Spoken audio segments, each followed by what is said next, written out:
ఈ ఒక్క మాట ఆయన ఖచ్చితంగా వింటారు. వింటే ఆయనకి బంధాలు వేసినట్టేనా?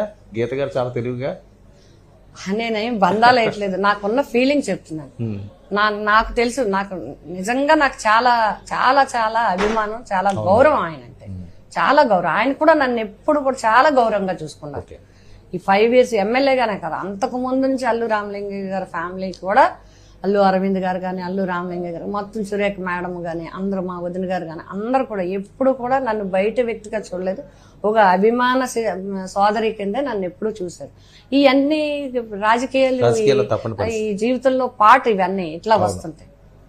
మరొక విషయం, విజయమ్మ గారు విశాఖపట్నంలో పోటీ చేసినప్పుడు 2014 మీకు గుర్తుండే ఉంటుంది. కడప నుంచి రౌడీలు వచ్చేసారు, రాయలసీమ నుంచి గోండాలు వచ్చేసారు, పెద్ద పెద్ద సుపారీ గ్యాంగులు వచ్చినాయి, మొత్తం విశాఖపట్నాన్ని కబ్జా చేసి నాశనం చేసేస్తారని టాకు. అదే పెద్ద ఎత్తున స్ప్రెడ్ అయ్యి ఆవిడ ఓడిపోవడానికి కూడా ప్రధాన కారణం బీజేపీ అభ్యర్థి సుమారు 90,000 నుంచి 1,00,000 మెజారిటీతో గెలిచారు. ఎవరు ఊహించిన విధంగా ఒక సామాన్యమైన క్యాండిడేట్. పిఠాపురంలో కూడా అదే టాక్ వస్తుంది, సుపారీ ఇదని క్రియేట్ చేస్తున్నారా? అది చాలా created and fabricated false allegations అవి. ఇంకొకటి, వైజాగ్ కి పిఠాపురంకి చాలా తేడా ఉంది. పిఠాపురం ప్రజలు చాలా తెలివైన, స్మార్ట్, అన్ని అర్థం చేసుకోగలరు. అండ్ వైజాగ్ లో నేను అనుకుంటాను అప్పుడుకున్న పరిస్థితులు బట్టి, అంటే ఇప్పుడు ఒక్కొక్క ఏరియా, ఇప్పుడు విజయనగరం నుంచి వస్తే ఒక కట్టు బొట్టు ఉంటుంది, రాయలసీమ నుంచి వస్తే ఒక కట్టు బొట్టు ఉంటుంది, తెలంగాణ చూస్తే ఒక మాట తీరు వేరేగా ఉంటుంది. అలాగే అక్కడి నుంచి విజయమ్మ గారు అమ్మ పోటీ చేస్తారు, మనం కూడా వెళ్ళాలని అత్యుత్సాహంతో లుంగీలు కట్టుకుని పాపం వాళ్ళు వచ్చిన వాళ్ళందరినీ ఫోటోలు తీసి వీడియోలు తీసి క్రియేట్ చేసి పెట్టారు. అప్పుడు దాన్ని ఎదుర్కొని దానికి కౌంటర్ ఇచ్చే అంత టైం ఉండకపోయి ఉండొచ్చు అనుకుంటున్నాను నేను. నా అవ్వలేదు. ఇక్కడికి వచ్చేటప్పుడు ఇక్కడికి ఎవరు వచ్చారు చెప్పండి నాకు? కన్నబాబు గారు వచ్చేసారన్న, ఇప్పుడు వరకు ఒక్క రోజు రాలేదు. ఆయన ఎలక్షన్ ఆయన చూసుకుంటున్నారు. ఒకే ఒకసారి నాకు దాడిశెట్టి రాజా గారికి కంబైన్డ్ ఏంటంటే తొండంగి అండ్ ఉప్పాడ కొత్తపల్లి మండలం ఫిషర్మెన్ది. ఆ ఫిషర్మెన్ మీటింగ్ తో వాళ్ళందరూ కలిపి అక్కడ మండలం ఇక్కడ మండలం కలిపి మా మండలంలో పెట్టి మీటింగ్ పెట్టి కండక్ట్ చేశారు. నేను కూడా లేనది మీటింగ్. ఆ ఒక్కడే తప్ప మా దగ్గరికి ఎవరూ లేరు.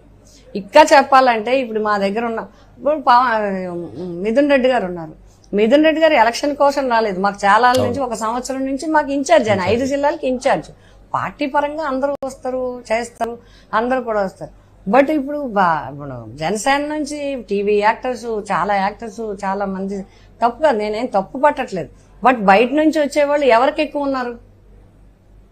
మీరు ఒక్కసారి చూస్తే లోకల్కి మొత్తం లోకల్ మేమే ఉన్నాం.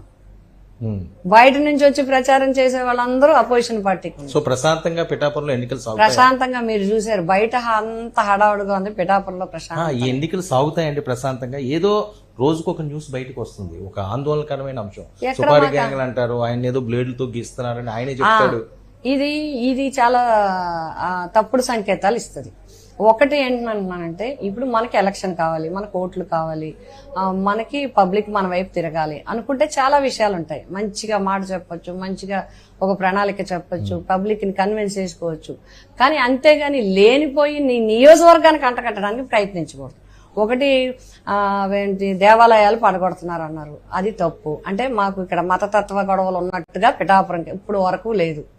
ఇప్పటి వరకు 1952 నుంచి 52లో అనుకుంటున్నాను, ఇఫ్ ఐఎమ్ కరెక్ట్, 552లో ఈ కాన్స్టిట్యున్సీ ఏర్పడి నుంచి ఇప్పుడు 2024 వరకు వచ్చాం. ఎప్పుడు కూడా ఇక్కడ గొడవలు లేవు, ప్రశాంత ఎన్నికలు తప్ప లేవు. తర్వాత 2 బ్లేడ్లతో కోసేస్తున్నారు. ఎప్పుడు క్రిమినల్ యాక్టివిటీస్ కానీ క్రిమినల్ గొడవలు కానీ ఎప్పుడూ లేవు. చాలా గట్టిగా పొలిటికల్ గా ఉంటది తప్ప ఎప్పుడు గొడవలు ఉండవు. అది ఒకటి, క్రిమినాలిటీ అంటగట్టడానికి పిఠాపురం నియోజకవర్గాన్ని చూశారు. ఇవన్నీ చాలా తప్పు అంటాను నేను. నియోజకవర్గం ప్రశాంతమైనది, వ్యవసాయపరమైనది, ఇప్పుడిప్పుడే ఇండస్ట్రియల్ గా డెవలప్ అవుతుంది. మంచి కాన్స్టిట్యున్సీ. ఈ కాన్స్టిట్యున్సీ ప్రజలందరూ చాలా మంచి సున్నిత మనస్తత్వం కలవాళ్ళు కాబట్టి ఈ నియోజకవర్గానికి ఈ ప్రశాంతత ఉంచాలి. ఎన్నికలు మనం ప్రజలకు ఏం చేస్తున్నామో చెప్పాలి, ఏం చేస్తామో చెప్పాలి, రేపు ఏం చేయబోతామో చెప్పాలి తప్ప. నమస్తే. మీ రాజకీయ ప్రస్థానం కోసం వేరే చెప్పాల్సిన అవసరం లేదు.